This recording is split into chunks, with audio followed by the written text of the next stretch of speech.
and welcome to Friday's edition of Morning Ride on Delta Television, The People's Pride. My name is Blessing Usiagwada, and I welcome you especially on behalf of the board, the management and staff of Delta Broadcasting Service, DBS, Asaba. Good morning, Blessing. How are you Good doing? morning, Ogaga. I was just waiting for you to do the introduction and say, I am Ogaga Ekama. But working with me this morning is my colleague, Ogaga Ekama. Good morning, Ogaga. Good morning, yet again. How has your week been thus far? Very busy. Very, very, very busy. I think most persons now understand that the year is going to be a serious year. So we're done with the festivities. It's not beginning to dawn on people that 2025 has officially started. So people are back from homes, from their villages. People are done with the festivities. People are now getting back to work. Students have gone back to school. You know, everybody's now beginning to look very, very serious. And it's just starting. The year is just starting, but it's the 10th day in the month of January 2025. And here in Nigeria, it's like last year was no grief for anybody. But this year, I've seen on different social media platforms that the theme for this year is Day for Who, Day for You. But this year it's starting with lots of drama, a lot of drama. Let's start with what happened here in Delta State, how a particular young girl and a young guy actually connived, a boyfriend and a girlfriend connived to give the parents of the girl of 2 million naira self-kidnap, and they were actually apprehended by the police. We also saw a teacher in Lagos State slapping a 3-year-old pupil. That story got me really, really angry, but I'm glad that the Lagos State government, they were able to act, and the lady has been arrested and she has been detained. She'll be detained till February 18 when the case will be heard. Then we have something that happened yesterday again, a female commissioner slapping a man in Lagos because he was recording her. So it's like, I know, first of all, we had Cubana Chief Priest and Burna Boy. That's the starter. That was the start of the drama this year. Cubana Chief Priest and Burna Boy exchanging words on social media platforms, and the Nigerians had to, you know, come in and side with one person or the other. It was so dramatic. If we're going to have extra today, I'm sure that we would have had a good laugh. I would have had lots of things to talk about today. Lots of things are just happening around the country. Well, if you look at all the stories I talked about, there's nothing new that hasn't happened before. Is it the self-kidnap situation, which is very, very terrible. I don't know why you want to exploit your own family members. I don't know for whatsoever reason. Even if you have the entitlement mentality, or you feel like they should be responsible and look after you, and they aren't doing that, and you feel like they have the funds. Sometimes they don't even have the funds. Yes, and so is it from that to dragging each other on social media, celebrities going neck to neck on one another and all of that. So there's really nothing new. Is it the corporal punishment in schools that has been debated? Should No, that's not corporal punishment. No, I get that corporal punishment has been debated, whether teachers should discipline children by using physical means and all of that. But this one was a situation of a minor, though. I get it. It's not even about a minor. That was an assault. That was not corporal punishment. The student stood. You were teaching the student. Maybe the student didn't get the right answer. That's a 3-year-old boy. You slapped the 3. That's not corporal punishment. Okay, that's an assault. Yes, I get it. So I'm just talking about. This is not the first time I've seen situations in schools where teachers have inflicted pains, harms on students, sometimes. Injuries, pupils. There was one that was in one of the Yoruba State, was it Oguna or Osun State, that they flogged this boy and he was rushed to the hospital, and in the hospital he passed on. So we've seen those situations and all of that. So that's why I brought in the corporal punishment thing, where it has been debated, because this situation is a child, but even people that are going there, it has been debated. Is a teacher permitted to punish a child? Is a teacher permitted to use the cane, to discipline with the hands and all of that? So that debate has been there and all of that. But in our constitution, corporal punishment, using corporal punishment now, is against the ethics of discipline in the school and all of that. So different things have played out in Nigeria. Nothing new to me. Nothing new, but quite too early. We just started the year. The- Come the- on. so you The- just the- started. yeah, we You just just started the started. So year. what are you expecting? I'm expecting Nigerians to just chill. Like we should just, chill and instead be thinking of how to make the year But better for you. the good thing about everything is that one thing I love so much is social media. Now, social media makes it easier for us to get access to these happenings. Yeah, it's things that would have been swept yes, under the carpet. if you were in time past, for example, that the commissioner situation Yeah. now, for example, if there was no phone, no social media, that's something probably I've You heard work of. here, yes. Do you true. understand? Because Yes. even if a pressman had caught that, it probably would have somehow not gotten out to the Yes. public and all of that. So that's the upside of social media. But Yeah. social media also has its downsides when we see these attacks and all of that. And so, Well, it's, the year also started with some very sad news. We've had fire disasters in Nigeria here. We had one in Delta State that happened at Agbo, claimed 4 lives. Very sad. We had one in Port Harcourt. There was an explosion in Port Harcourt as well. But away from Nigeria, Los Angeles is having a very, very difficult time, and 5 persons have been confirmed dead. Houses, properties have been burnt. The cause of the fire is still not known, but watching the news channels yesterday, they were talking about wildfires, talking about climate change. If you look at Los Angeles right now, you think that there was a volcano eruption, because it's terrible, really, really, really terrible. And Donald Trump is faulting the governor of that particular town. But well, let's just wish them well, and let's hope that the fire service and the governor will be able to do something and put an end to the fire disaster that is rocking Los Angeles right now. just to chip in, not like we're gloating over. My heart goes out to everybody that has been affected one way or the other, and also has lost a loved one. Yeah. But it's also from that perspective, we Nigerians, we have to be very, very grateful, Yes. because we hardly experience such Natural disasters. True, that's true. so we have to be grateful. As a Nigerian, you might be saying, "Ah, God, why did you put me in this kind of country and all of that?" But you have to be grateful. Sometimes And, people always say that God has given people each their own, because imagine what we're going through in Nigeria. then plus Then natural disaster. natural disaster. No, now we'll be dead. We'll all be dead. So I think ours is just to deal with our leaders, to deal with the way our society is, deal with corruption, insecurity. If natural disasters are added to it, come on, no way. That's why people always say, and it's the truth, that we are blessed. Let's always look at what we're blessed with. Let's look at the positive side of our country. Let's not always talk about the negative sides, because if you look at what people are going through in other developed countries, yes, the countries are developed, but then lives are lost, not due to insecurity now, but due to natural disasters. You hear of you hear of earthquakes, hear of volcano eruption, and you are scared. You're really scared. But we don't have such in Nigeria, so let's be grateful, like Ogaga said, let's be grateful for what we have. This morning, on Morning Ride, we will be taking our first segment, and our first segment is Safety Corner. On Safety Corner, we'll be talking about protection against sexual abuse and exploitation. This morning, we have trainer Sunday Moses of the Community First. He's a Community First Aid trainer, Nigerian Red Cross Society, Delta State Branch. So we're talking about protection against sexual abuse and exploitation. This is a very important topic that I think we should always emphasize, we should always stress on, because we've seen what's happening in Nigeria, around the world, not just in Nigeria. Cases of especially young people. I know it happens to adults, but it's like most of the cases are young children, both boys and girls. They're always sexually abused, sexually they go through sexual assaults in schools, in churches, even in the home. So this is something that we really, really need to talk about. So let's take a listen, and let's know how to protect our children, our words against sexual abuse and exploitation. Please stay tuned.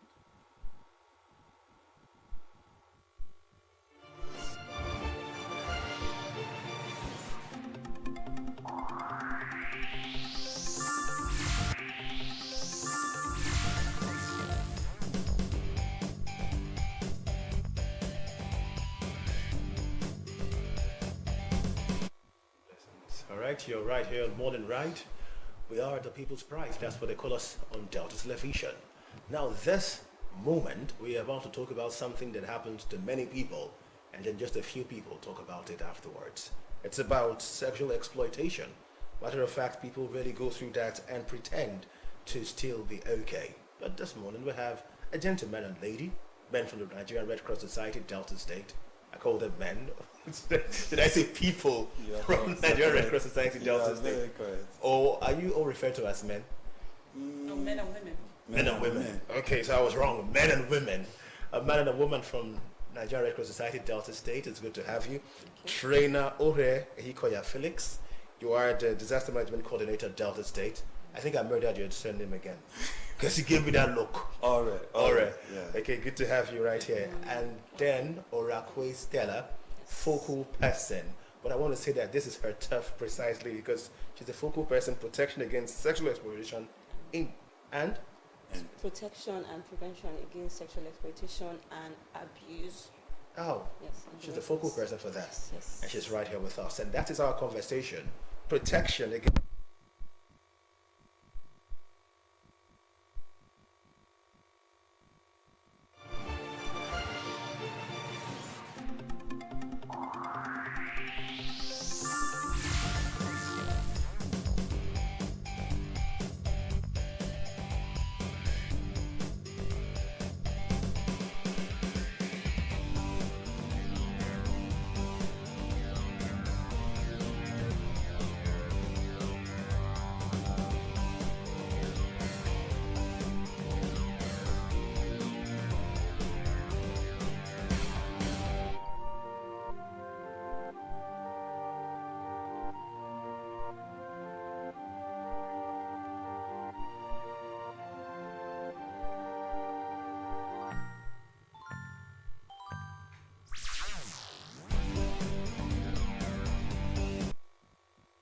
introductions are in order. Let's get straight to business. Our conversation this morning is protection against sexual exploitation and abuse. So, it's good to have you this morning. Trainer Ore Felix, good to have you. It's good to be here once again, and good morning, Deltans. And our focal person who is very much in charge of this turf, the lady herself, Orakwe Stella, good to have you. Thank you. Good morning, Deltans. Okay. Good morning. You know, when I was doing my introduction earlier on, I said many people suffer sexual exploitation, but just a few people talk about it. I want the lady to explain fully whether I was wrong or right in that assertion, or indeed the way forward if that my assertion was true. Yes, you are right. It's not sexual exploitation and abuse is not a topic that a lot of people are very comfortable talking about, majorly due to the stigma that comes with it, the exclusion and the discrimination within our society today. So it's a very sensitive topic, so you have a whole lot of people, rather than making reports when necessary, they tend to keep these things within themselves. Sometimes even when they want to even make the complaints, they could be into keeping quiet by their family members or community members as to, oh, this could negatively affect your reputation. You know, so yes, you find a lot of people keeping quiet about. Okay. What are some common signs or indicators of sexual abuse and exploitation that people should be aware of? Okay, yes. There are signs to look out for.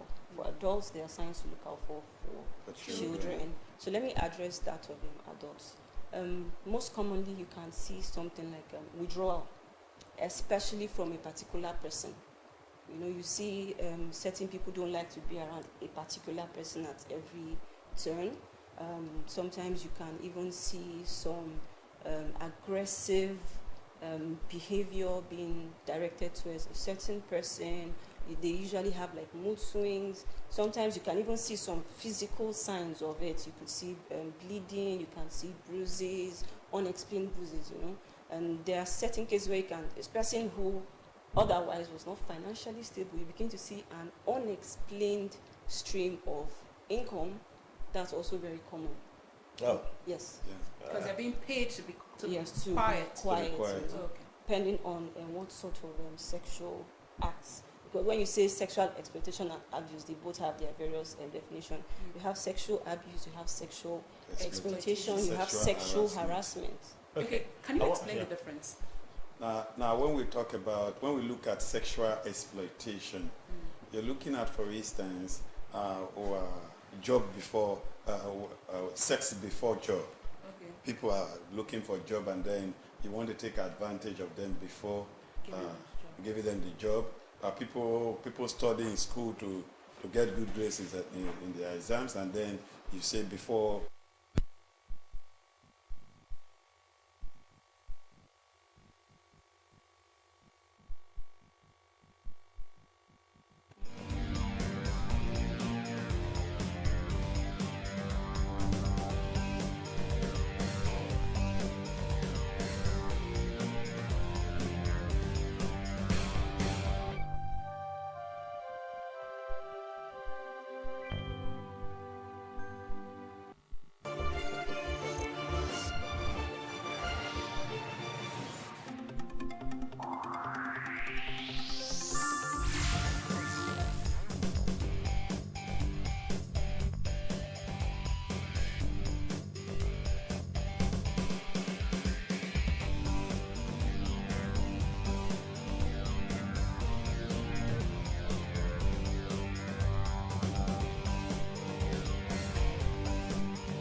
Okay, we're trying to differentiate between sexual abuse, sexual harassment, and sexual exploitation. So go ahead, Alder. Now, when you now look at exploitation, we are looking at sex in return for humanitarian service, for grade, for job, just name it, and then these are channeled towards sex for sex for what have you is what we call sexual exploitation or for humanitarian assistance.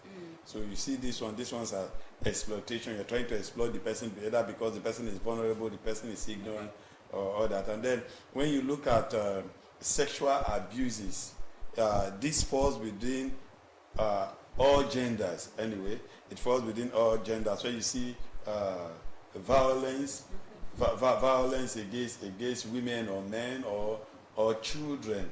These are abuses where you see people carrying out pedophilia acts, having sexual knowledge of minors.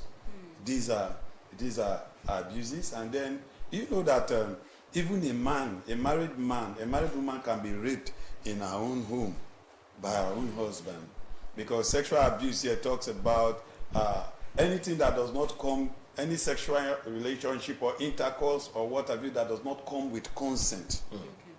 Once consent is withdrawn, the person may even agree initially.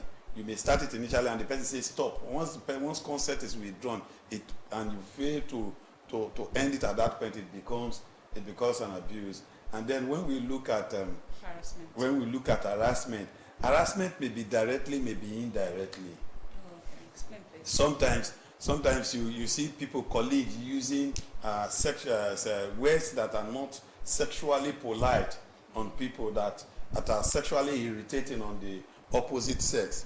For instance, you see somebody just coming to you and then either touching you directly or using words, and then the person you are using these words or you are touching in this particular unfriendly manner does not really want it. It becomes an harassment. So you now see that this three line exploitation talks about sex in return for whatever you are giving, in favor for whatever you are giving. Abuse talks about either inflicting pain, violence on the person, and then harassment talks about either having direct contact or using verbal words that are not accepted by the victim. Okay. Let's look at, because we have little time left for us, and we have this is a very, very broad topic. But let's look at how we can stop this act from being prevalent in society. Go ahead, Stella. So, you know, everything they say prevention is key in everything that we do. So, trying to curb this particular thing, it happens at every level. It happens from the household, community level, within work environments. You know, it's very essential. Let's say, for example, the household, for instance. It is very important that parents or guardians are able to establish a very good relationship with their kids. Because when we talk about sexual exploitation and abuse, there's something called underreporting, where, like we said, people keep it to themselves. You see it very common in children. When they are abused outside or harassed by, mostly it is usually people they trust that do this within the family within the structure. family, you see, and they are actually threatened to keep quiet. Now, if a parent is able to have a good relationship with their child, establish that trust, it makes it easy for their children to be able to communicate with them, flow with them. They see then, that trust. Exactly. And it's also very important for parents. You know, it's unfortunate that this is the reality we live in, that you begin to educate a child on what to look out for, what is appropriate behavior or not appropriate behavior for adults or persons your age. It is the reality we live in. It should not be so, but it is. So it's also important that at a very young age, you begin to explain to your child what is appropriate behavior for this uncle, for this auntie. When you say at a very young age, what age precisely? This argument has been on for decades. What age did I start telling my son or daughter about? I would say, as long as your child is able to communicate, to speak. Once that child is able to communicate in words, that child should be able to know a private part. Or his private part. Or his or a private part, or when, where, and where should be touched by anybody, how to sit publicly, how an uncle is supposed to relate with him or her, how an auntie is supposed to relate with him or her. So by the time they know this, that uncle will not just come and carry a 10-year-old girl or a girl who is just going through puberty ages or what have you. You just grab her and then harassing her, because most times you find out that the victims are unconscious of what is happening. The victims are unconscious of what is happening. So at this point, we were like Stella rightly said, we'll try as much as we can to ensure that we make the home a safe place where children at home will be able to communicate. At workplace, there should be code of conduct. There should be code of conduct for employees, for visitors, so that people know when sexual harassment, abuse, or exploitation is taking place. Most especially at the point of employing new or bringing in new employees.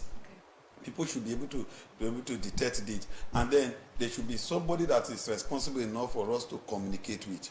At the community level, community leaders must see it that the future of the community lies within the birth of the young ones.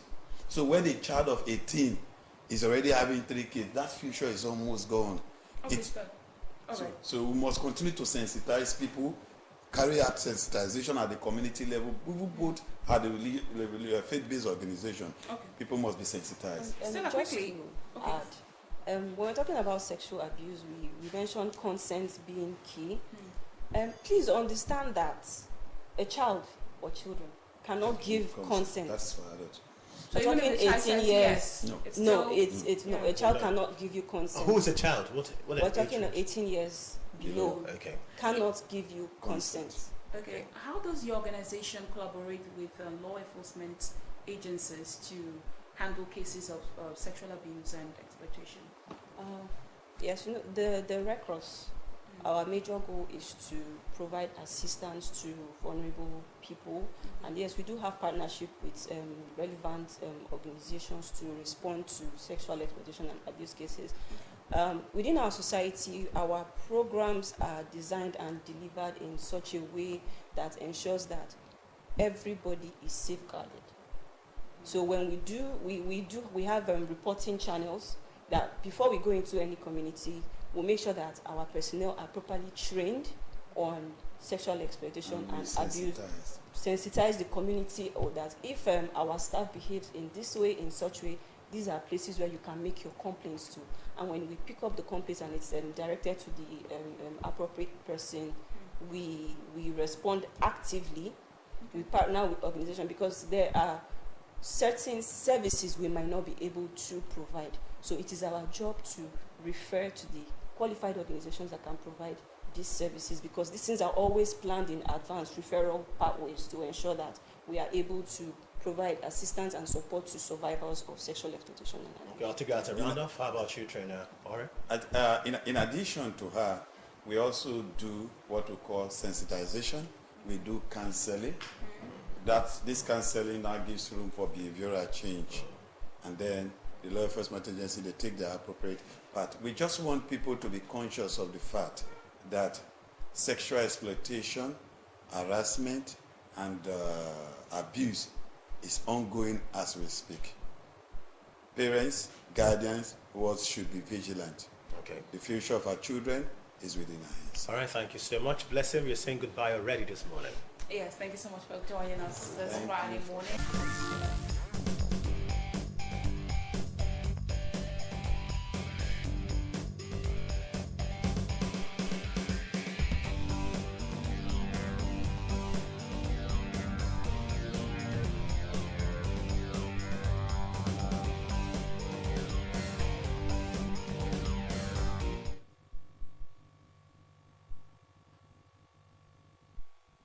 Welcome back from Safety Corner, where we talked about protection against sexual abuse and exploitation. Let's learn to keep an eye on our children and our world, and let's learn to listen to our children and communicate with them so that they can talk to us, open up and talk to us about issues that are disturbing them.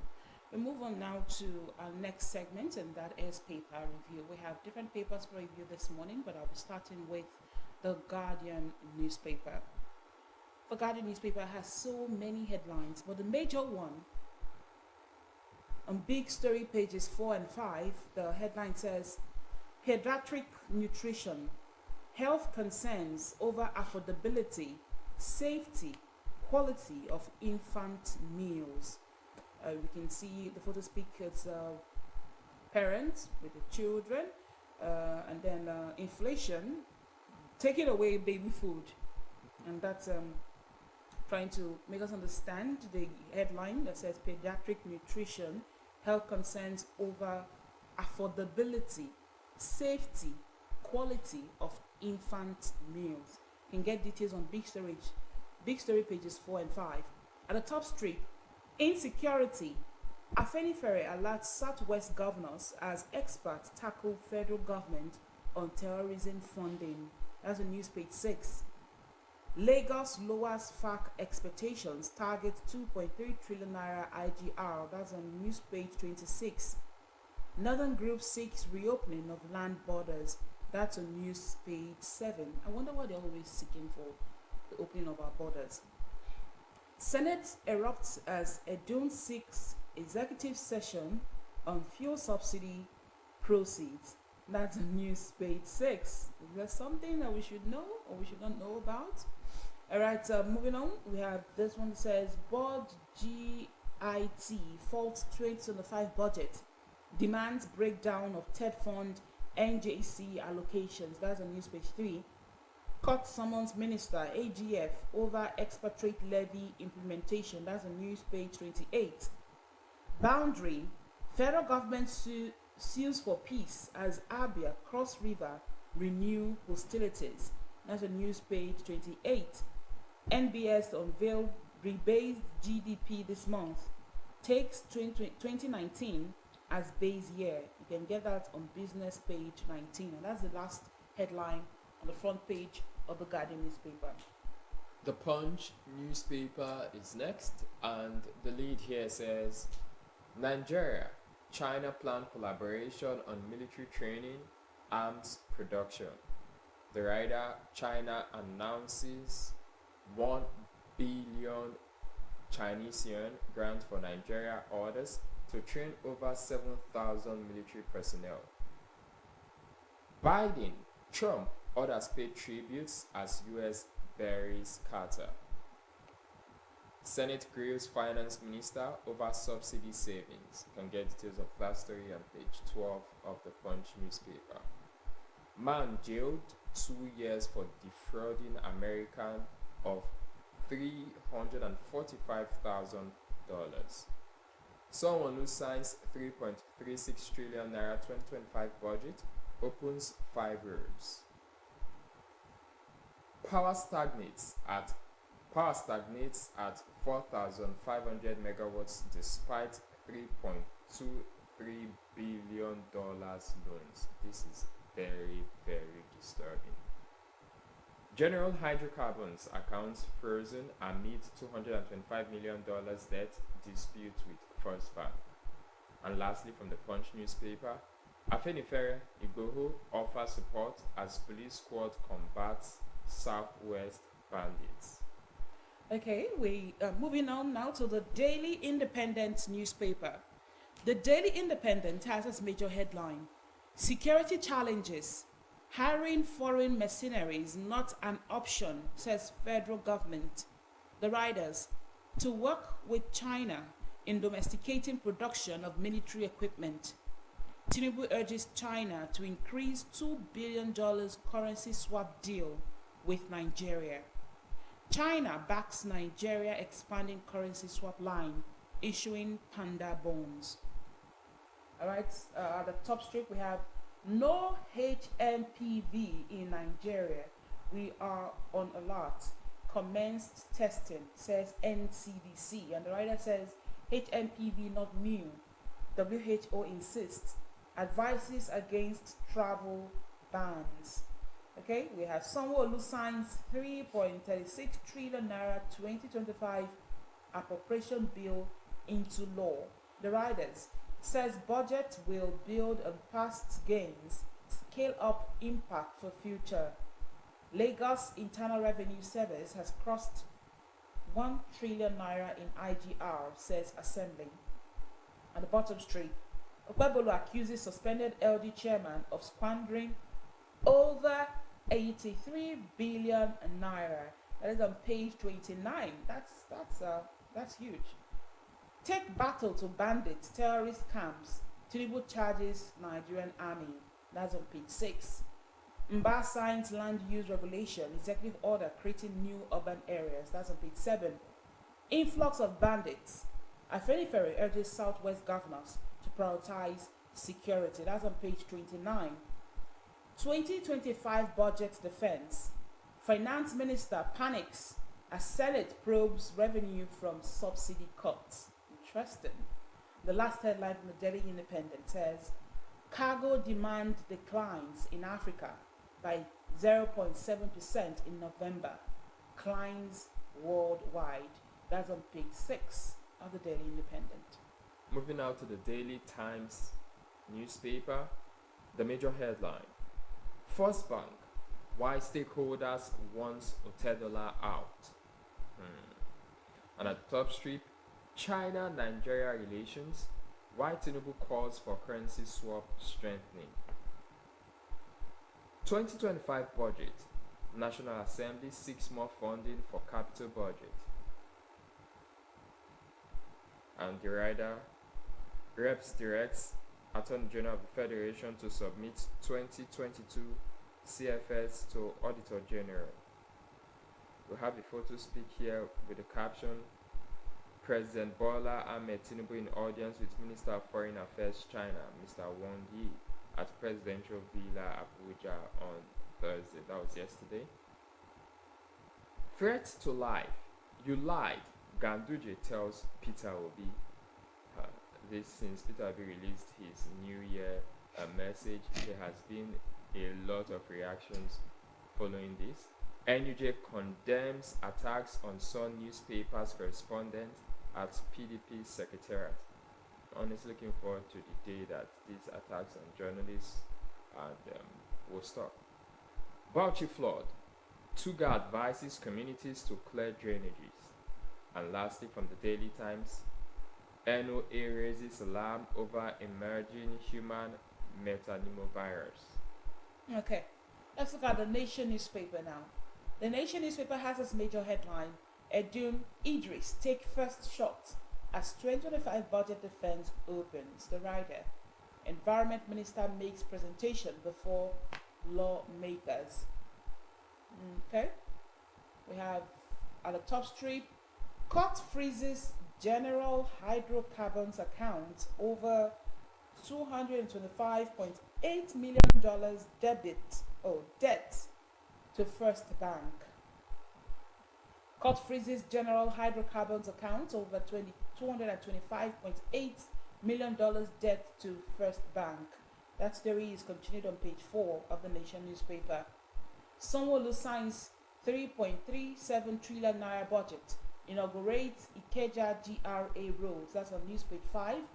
Okpebolo, council chiefs unable to account for 83 billion naira allocation. That's on news page 5. CBS suspends export proceeds repatriation extension. That's on page 11. Council poll, court to rule on Osun APC case next week. That's on page 5. Federal government rules out machinery to fight terrorists. President orders probe into killing of soldiers. Nigeria seeks raise of $2 billion currency swap deal with China. That's continued on page 2. And at the bottom strip, we'll have this headline. Federal government threatens to terminate road contracts in Southeast, South. I wonder why. That's on page 4. You can find that on page 4 of the Nation newspaper. That's the last headline on the front page. The New Telegraph is the next daily here, and the headlines are as follows. The lead. Tinubu seeks China's support for Nigeria's permanent Security Council bid. Demands increase in $2 billion currency swap deal. Seeks upward review of $50 billion aid package for Africa. Another rider. China to train 6,000 military personnel. 1,000 police officers for African countries. What I told Tinubu, OT, during my visits, and this is credited to Senator Kalu. Sanwo-Olu signs 3.366 trillion naira 2025 budget into law. Ohanaeze Ndigbo election. I'll hand over to Rivers indigene Chukwu. Qatar, U.S. Embassy, consulate in Nigeria shut down temporarily. Tariff hike. Telcos seek implementation in first quarter. Funds repatriation. Central Bank of Nigeria moves to bar extension for export proceeds. 2025 Appropriation Bill. Senate grills ministers, heads of agencies. Got the rider Wale Edun begs for closed-door session on fuel subsidy proceeds. As upper chamber orders NOA, NENTGs to represent proposals. Borno military base attack. Take war to terrorists. Bandit camps. President orders army. Directs thorough probe of incident. Federal government rejects foreign mercenaries. You can get details of that story on pages 2 and 4 of the New Telegraph. Reps decry poor budgetary releases to Environment Ministry. Will hold APC, Moka, liable if Obi comes to any harm. And lastly, still got 2 more headlines. Minimum wage will be reviewed in less than 2 years, says Minister. Blessing, good news. let's wait for the review before we start to jubilate. Okay, and lastly from the New Telegraph, childhood maltreatment might alter sperm. Impact future generations' brain development, and this is according to a study. Okay, so I think I'll take this for my children, but for me it's almost too late. Okay, let's look at the Nigerian Tribune next. The Nigerian Tribune has as major headline, tax reform bills Northern stakeholders demand VAT reduction to 3%. That's on page 4 of VAT, right? Yeah, VAT reduction to 3%, and that's on page 4. Where the writer says call for relocation of corporate headquarters of banks, telecom companies to Abuja. What's their business with the headquarters of corporate headquarters of banks, telecom companies to Abuja? Okay. Get details on page 4 of the Nigerian Tribune. At the top strip, how security operatives bust ISWAP's plan to establish camps in Oyo. The writer says camp meant to coordinate activities in Oyo, Kwara, and Osun.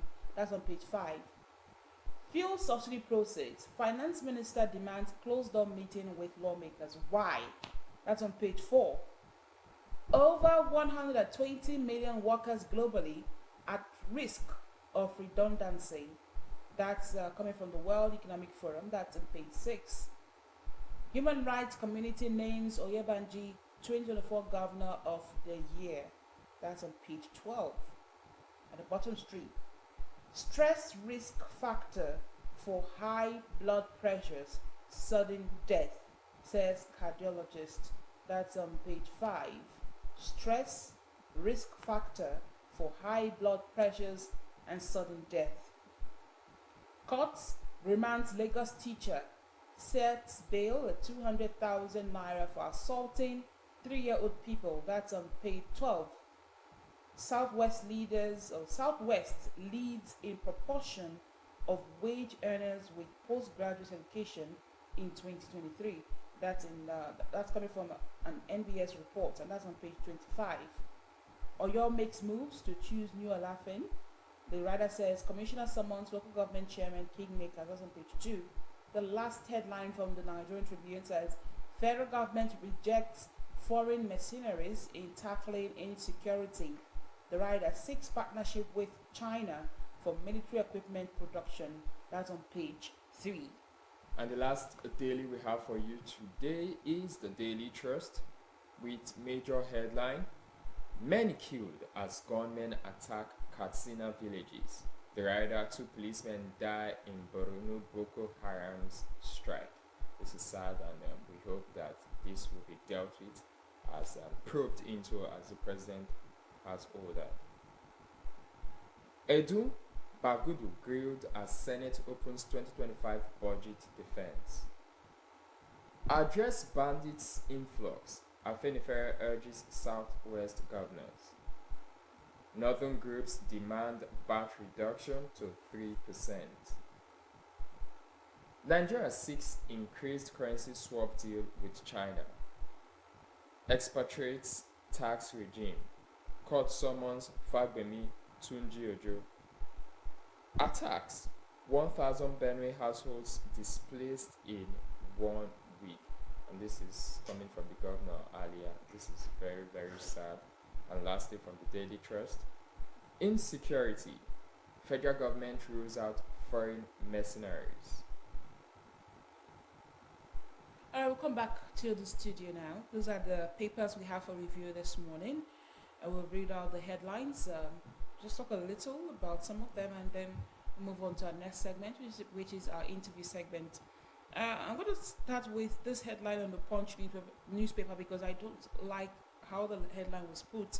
It says, Nigeria, China planned collaboration on military training, arms production. Now, I don't have an issue with Nigeria teaming up with China to, produce military equipment here in Nigeria, which is a good one. But then, collaboration on military training. I mean, it is said that we have the strongest military foot soldiers in Africa, and why would we need China to train our military if we have one of the strongest or the strongest in Africa? Okay, so that we have the strongest in Africa, I don't know what the stats say, but that we have the strongest in Africa does not mean that ours are stronger than China. Now, and so for all the countries in the world to come and train our military, it has to be China. So that's why it's called. Except you want to tell me that they want to train us in martial arts. Or because I'm just wondering. Or probably how to use these arms that will be produced. Exactly. Probably. That's it. So once we get details, of course, to get details, we'll have to read the story. But does China has really talking about the military production itself? I'm just being curious here. Does China has the best military equipment in the world? No, I will not say they have the best, but China is a highly technological company.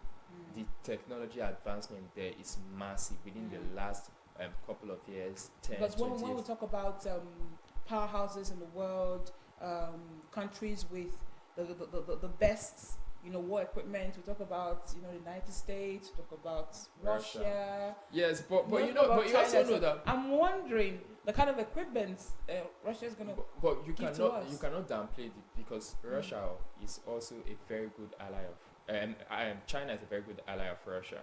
So you cannot downplay Yeah. the effect or the impact they'll bring. So that's something, and it's about what's the word now? Foreign. There's a word. It's about diplomacy and all of that.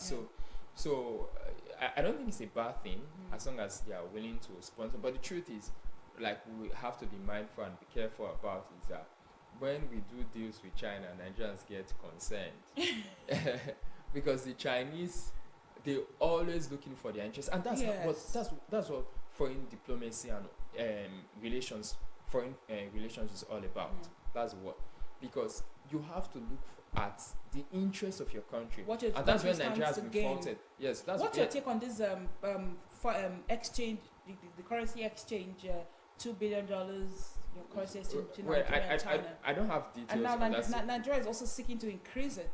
I don't have details of that story yet, so I can't comment as you were. But let's move into the defense of the 2025 budget, and let's look at the way our finance minister is. Daily Independent put it this way: Finance Minister panics as Senate probes revenue from subsidy cuts. There's a way, I think it's the Nigerian Tribune puts it this way. It said, free subsidy proceeds. Finance Minister demands closed door meeting with lawmakers. I was listening to the news yesterday, and the media, they were actually part of the defense process. They were covering it until the Minister of Finance, Wale Edun, requested for a closed door meeting. What? And what payment said, after that, they didn't speak to the media anymore. So it's not like, sometimes when there's a closed door session, when they come out, they brief the media. Even though they will want to reveal full details, but they brief the media, this and this was discussed. But after the closed door session, there was no media briefing. So it begs the question, like, something is fishy, and I'm just going to put it the way it is. It's something that's fishy, and one thing that I've always said is that our leaders have to be transparent. If you're not transparent, then you give the people the wrong notion, or maybe the right notion, that there's something fishy, there's something you don't want us to know. Why would Wale Edun be asking for a closed door meeting? What is it that he wants to tell the lawmakers that cannot be told in public? About subsidy that they remove that affects Nigerians. So why are even our lawmakers that should try to uphold justice, fairness, and they should have integrity, they're beginning to rub themselves in the mud as well? Well, what can we do? Well, what can media really do except to show the world what is really happening? Like you said, it is really sad that after the closure meeting, they couldn't brief the media. But I want the media to keep pressing. We need to find out what is really happening. And the finance minister is just, I don't know, it's really sad that when we talk about these things, after talking about it, it's still swept under the carpet. It's like we just talk about it, they listen, they just watch us talk, and when we're done talking, we stop talking, and it's swept under the carpet, and there's really nothing that's, nothing that will be done. It's really sad that our leaders are not as transparent and we don't, not that we don't hold them, but they're not accountable for their actions. Really, it's really sad. Still talking about the budget. There's a headline in the Guardian. It says budget. That's this should I say an agency that looks into the national budget. First 2025 budget demands breakdown of TED fund NJC allocations. I find it quite interesting. The NJC is the National Judicial Council, and I don't know but it would be an interesting read to know what they are fighting about the NJC allocations, if they feel like the allocations are too much, or they feel that it's not sufficient enough. They need a breakdown. Not that, of course, it should not be that it's not sufficient. You and I know that it should never be about it's not being Because we've sufficient. seen this. It's about bromance. you know sometimes if you don't really look at those budgets, some persons have said sometimes in the budget, it's when you demand for breakdown of these allocations that you begin to discover Yes. where it is padded. So when you get the breakdown of it, is then you will not see that something is not right. Something is not adding up right here. So if they have a right to ask for the breakdown, and I hope indeed it's provided, because like I said, it's just about us talking. It's like we talk about all these things. Talk about corruption. Talk about how our leaders are not transparent. Talk about how they lack integrity. Now look at our lawmakers going for a closed door meeting with the Minister of Finance, and you come out and you don't see anything. How do you expect us to believe anything that you say going forward? So they need to be transparent. The 2025 budget has to be looked into. There are so many interesting headlines this morning that I wish we had enough time to really talk about. But time is not our friend this morning, so we'll move on to our next segment. We just keep hoping that one day, somehow, our leaders, our lawmakers will have a change of heart and just turn a new leaf. I was expecting 2025 to be the year, but No, of course, it can be the year for you.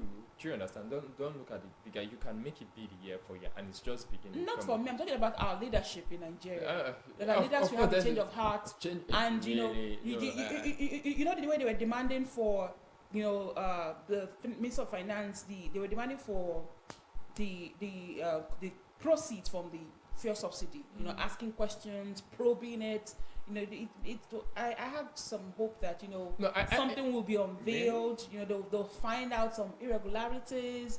Then somebody will be made to pay for it. Somebody will go down for it. You should know better now. To me, all these things are just That's why I said I charade. was hoping that 2025 would be the year. It's just a show to make gullible Nigerians, or should I say, we use gullible. I'm not saying innocent. To make gullible Nigerians feel like, okay, there is a change of heart. The truth is, for us to see change, is either maybe the next election year, 2027, where hopefully we'll get new leaders that have the heart of the Nigerian citizens. The followers too need a mindset change. We need to. Then also, if we can also hold pending 2027 elections, if we can also keep holding them accountable, and the anti-graft agencies, security agencies, the judiciary, they play their role diligently and faithfully. Shouldn't EFCC even, come into this case? We're talking about proceeds from fuel subsidy. There's some. If they notice, at this point, they should also come in, because why is Wale Edun fidgeting? Why is he? What is that thing he has to say to the lawmakers that he can say to the media? No. I don't think honestly speaking, he's not at fault to demand for a closed door session, because they have the rights to demand for a closed door session. So it's now the onus is now on the Senate to grant him or not. Do you understand? So the Senate can say, okay, there's no need for that. Whatever he wants to say to us, say it here. Because and that's where our lawmakers now come. They have to know that they are representing us. I don't think they know, but it's okay. I think they know, but they don't care. Okay, let's move on to our next segment now. Our interview segment will be X-raying the Nigerian economy with Honorable Kenneth Gandhi. Please take a listen.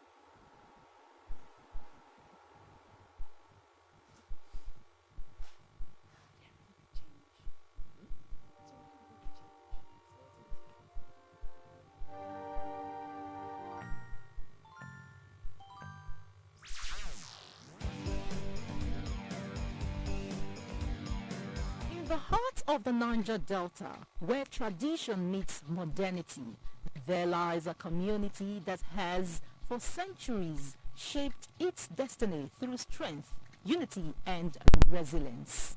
Welcome to Anioma Trends. Anioma Trends bring you closer to the news makers and inspiring stories of those shaping the future of Anioma land. Join us every Monday on DBS Asaba by 7 p.m., Wednesdays on Quest Television by 8 p.m., and a repeat on Sunday by 8 p.m.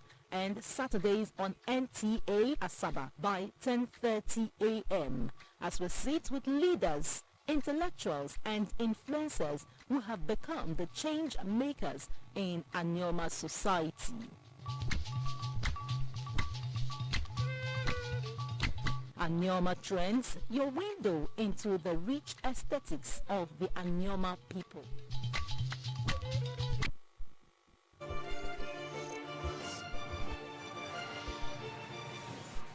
I think I can basically put it better than you just did in your opening statement.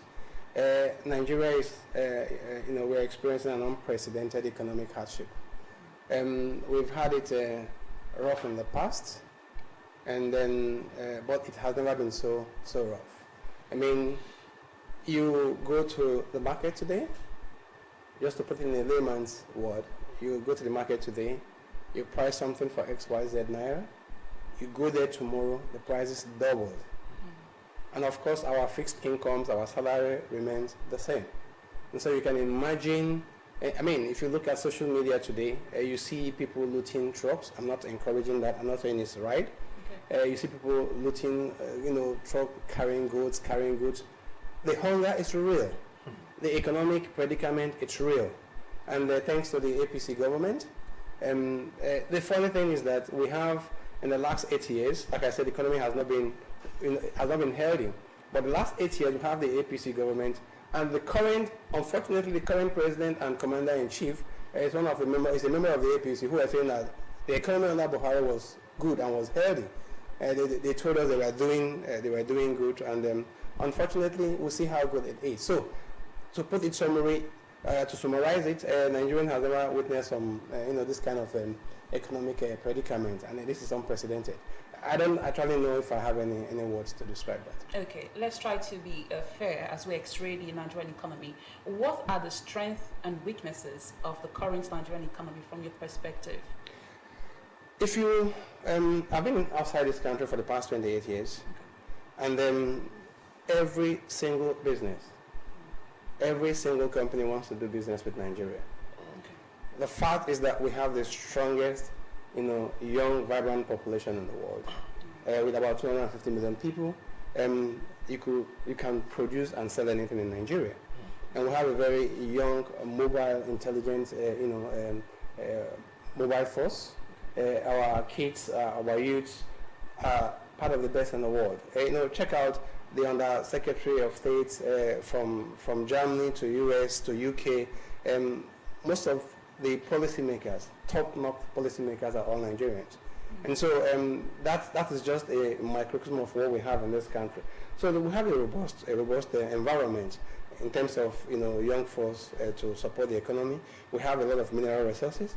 Lumumba, the very eloquent professor, said that with the resources in Nigeria, you cannot understand why Nigeria should be. So all the parameters are there. What we're lacking is good governance. Now, let's go straight to some of the economic things going on in Nigeria. Now, with the 650,000 barrels per day Dangote refinery, that's in Lekki, Lagos, coming on stream for local production of petrol in the past couple of months, and Air Peace Airlines in the past 1 week commencing operation on Nigeria-UK lucrative routes previously monopolized by British Airlines. Would you agree that Nigeria is poised to end the strangulation of our economy? That's what some experts are saying right now. My national chairman, Chief Rafo Kewosu, published an article yesterday, and the title of the article is "Hope is not good enough," or it's no longer good enough. The former president of this country, military president, IBB, he said that he can't understand why Nigerians, you can stress Nigerians to the limit, and they will keep growing. They will believe in, things are going to be okay.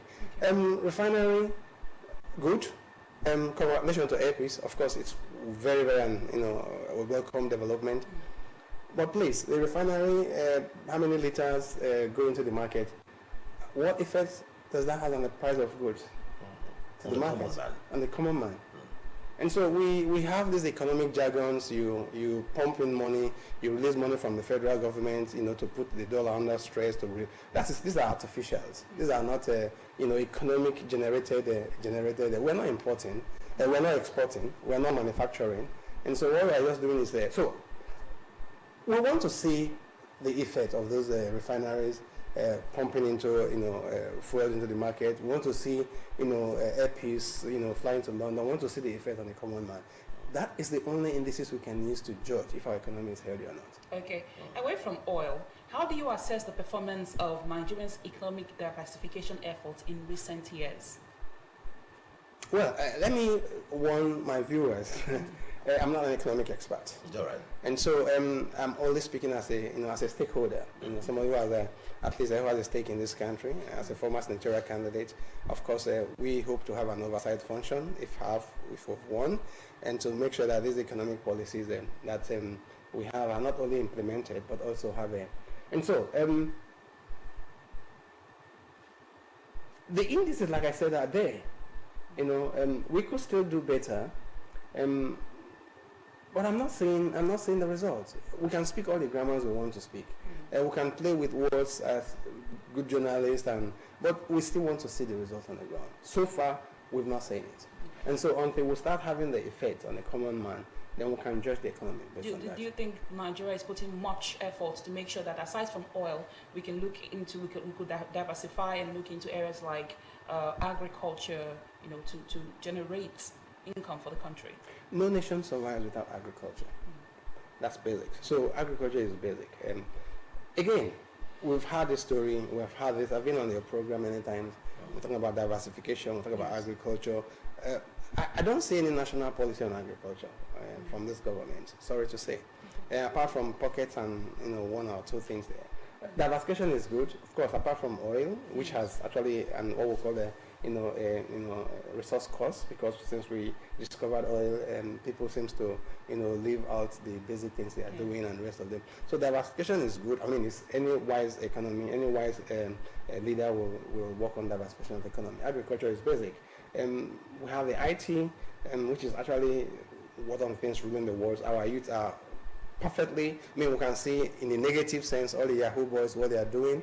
If we can channel those resources into an IT hub where the potentials of our youths are. So the ITs are there, the agricultures are there, and manufacturing. Nigerians are very resourceful people. If we have a standard light, if we have a standard infrastructures, I think we could turn around the economy. Unfortunately, like I said, I'm not seeing those results on the ground. Let's talk about the role of corruption as it affects the nation's economy. I want you to buttress on that. I think it's I don't know if it's Buhari, President Buhari, who once said it, that either Nigerian will kill corruption or corruption will kill Nigeria. The fact is that the corruption in this country is more or less institutionalized. And so people, they don't have any issue, they don't have any qualms, being labeled as corrupt people. And look at the ministers that we have who are under investigation by EFCC, where from the Ministry of Humanitarian Affairs, 30, 40 billion into an individual account. You just, sometimes I really don't understand if people, seeing the impact. 30 billion on one individual's account. And these are the things that could build how many schools, how many hospitals, that can build how many power plants, that can generate, power, electricity, generate employment. And so it's obvious that corruption is killing Nigeria. Unfortunately, we're not winning that battle. Hopefully, we'll have a turnaround. You think that we should first go after corruption before talking about making economic policies that can make our nation grow as far as the economy is concerned? I belong to the school of thought that, I don't think it's going to be either this or that. It should be this and that. Okay. We should be able to, we have the capacity to do both of them at the same time, because both of them are very, very important. And you don't want to wait until until you kill corruption. That might take the next 50, 30 years to achieve. And so when you start doing that, what happens to the economy? And so we need to do that, and together. And I'm sure that we have the capacity. Are you comfortable with the role of the EFCC towards fighting corrupt practices, especially when it concerns financial crimes and corruption? Because I'm just focusing on corruption for now. No, I am not. Definitely, I'm not. I think EFCC they've become part of government parastatals that used to fight opposition parties and individuals that they don't like in the society. I was reading in the paper just yesterday, and I can't understand how one so-called Nigerian socialite, Bobrisky or whatever they called, and she was being arrested and for abusing the naira, so to say. And at the same time, a lady was just given a state award, for just throwing the same. I mean, it can go on and on and on. No, I want to see some of the past governors. I want to see some of the past senators who have been indicted of corruption. I want to see them being on trial. Being on trial is not enough. I want to see them behind bars. That's only when you start sending the message. If you don't do that, people believe that they will just go in there, go and see one or two godfathers, and they will come out. So no, I am not impressed with that. Okay. Can you discuss the role of government policies and regulation in shaping the trajectory of the Nigerian economy, particularly in terms of promoting growth and development? Well, again, like I warned, I'm not an economic expert, but when we have, the central government, when it was being, cleared at the Senate, a member of the ruling party, former chairperson of the APC, former governor of this country, Adam Oshomole, did not express confidence in the ability of the then appointed central governor to change the economy. Why do I use that as a reference? And because shaping the economy is about policies. Which policies are you putting in place, to be able to guide the economy. Central bank is not a commercial bank, and so if you look at the policies that this current administration is putting in place, some are give them the credit, some are extremely very good, but some are just I don't know how to put it. Is it recycling? Is it settling big boys and the rest of them? Otherwise, I do not understand how some ministers and some governors, not governors, some ministers and some board of directors, could be appointed in this administration and expect to get results. And we have had a lot of policy reversals. Somebody is appointed today, and 2-3 days later, they said for whatever reasons he was not qualified. They reverse it, and so on and so forth. And so then you can't have a confidence. But let me say this: what Nigeria is experiencing, especially with the economic somersault, perception is sometimes more important than reality. And people need to believe that the government of the day is sincere in pursuing any reform. And once they have this belief, they are the beliefs are strong that they meant well for the economy, they meant well for the country, then people are going to fit into that.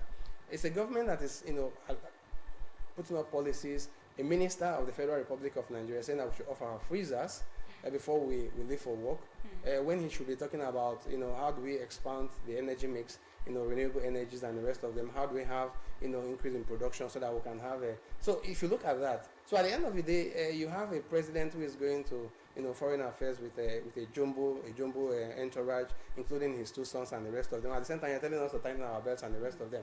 So both of them is not much. So at the end of the day, you are telling people, do what I say, don't do what I do, and it's not going to work.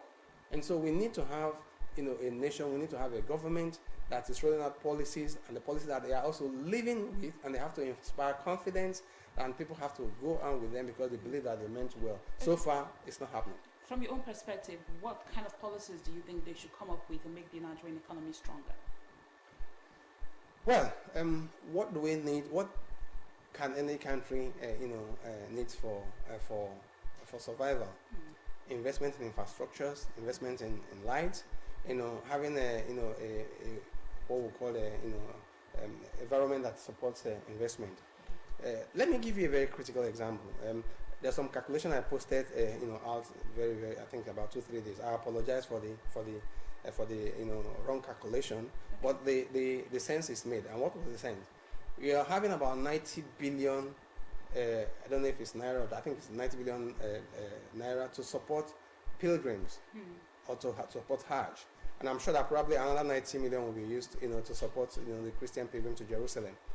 If you put 90 plus 90, think of if we are going to use that money to build 2 or 3 power stations in a state.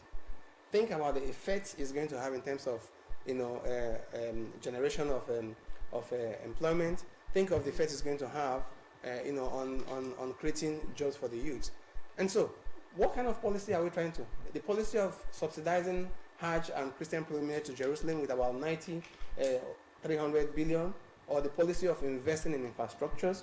And so, again, like I said, the facts are there. So either you choose to invest in irrelevancies because you want to be seen as a good person, or you want to bribe the Christian community or the religious community, you want to bribe them, or you invest in the hard investment.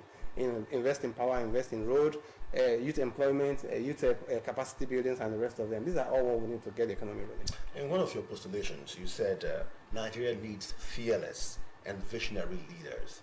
I want to understand how a fearless leader can change the dynamics of Nigeria and make us live better.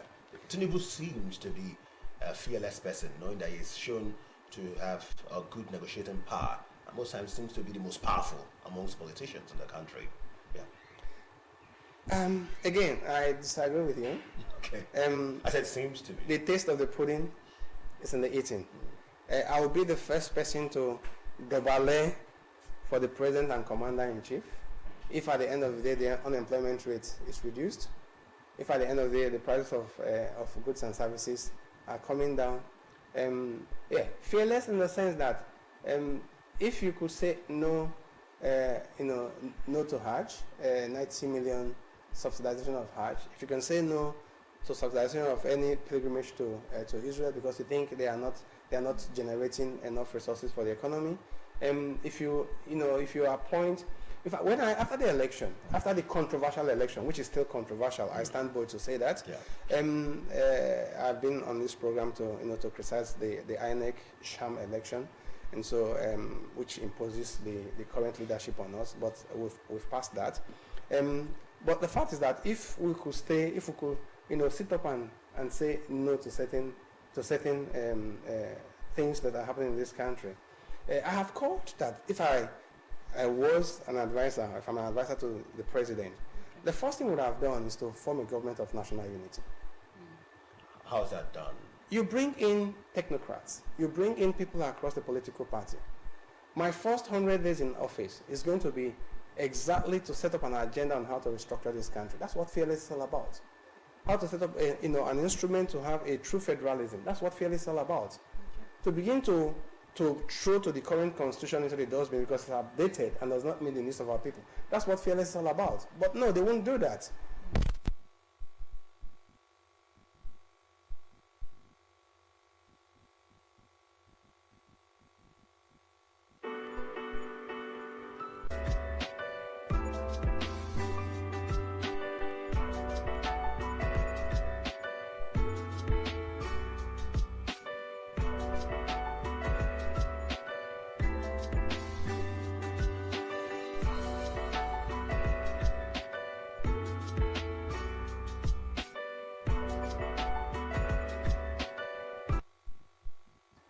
To begin to say that corruption, if you are caught as a minister, like we have several of them, and you are being investigated and found guilty, you spend the next 30 years in prison. That's what Fearless is all about.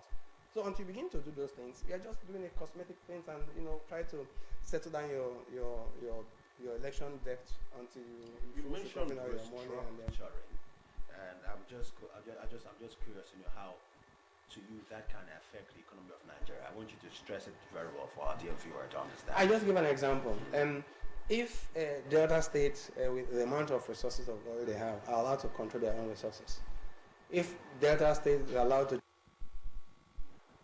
All right, in that interview segment with Honorable Kenneth Bandi, X-raying the Nigerian economy, he says that our leaders could do more.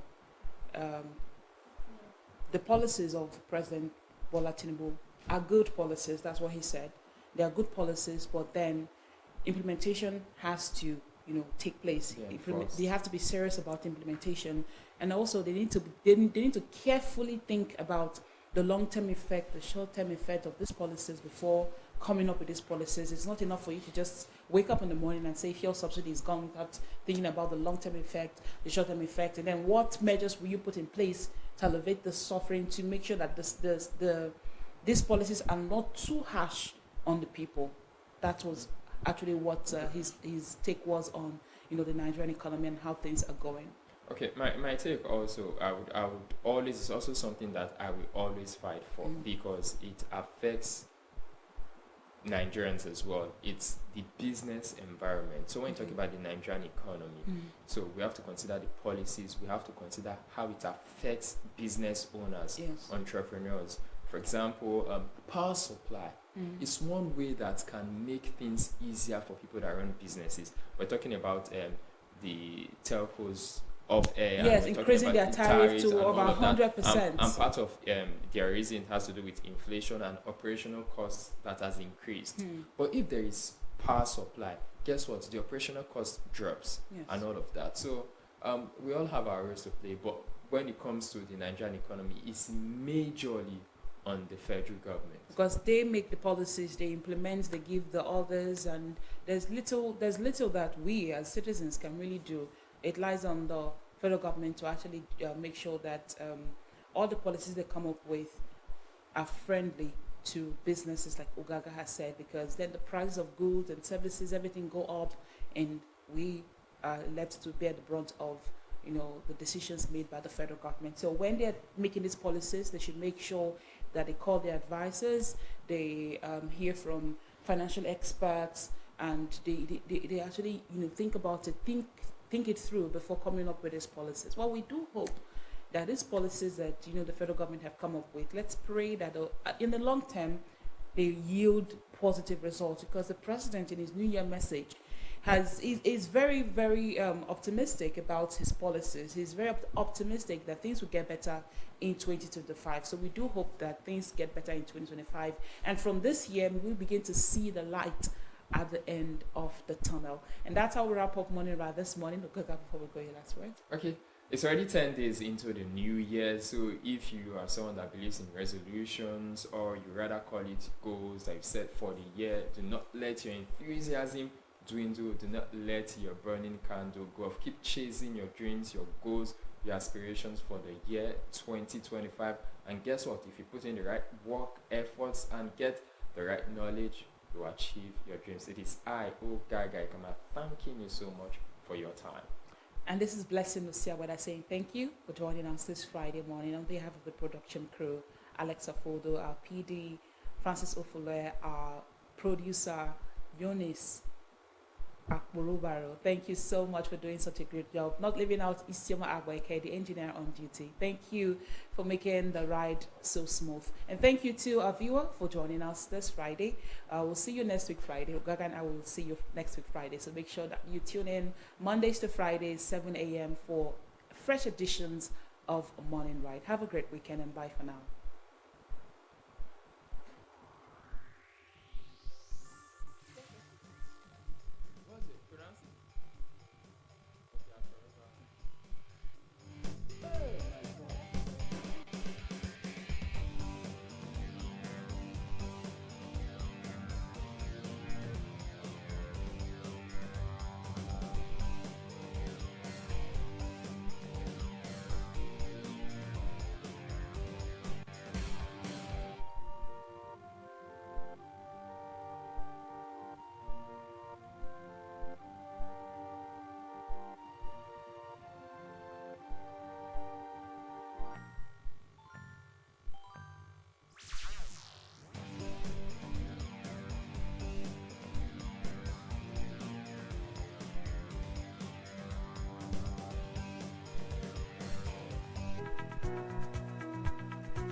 just want to be the best at what we do. And we don't engage in any program, be it Formula One or the production of the McLaren 12C, unless we can realistically expect to be the best in the world.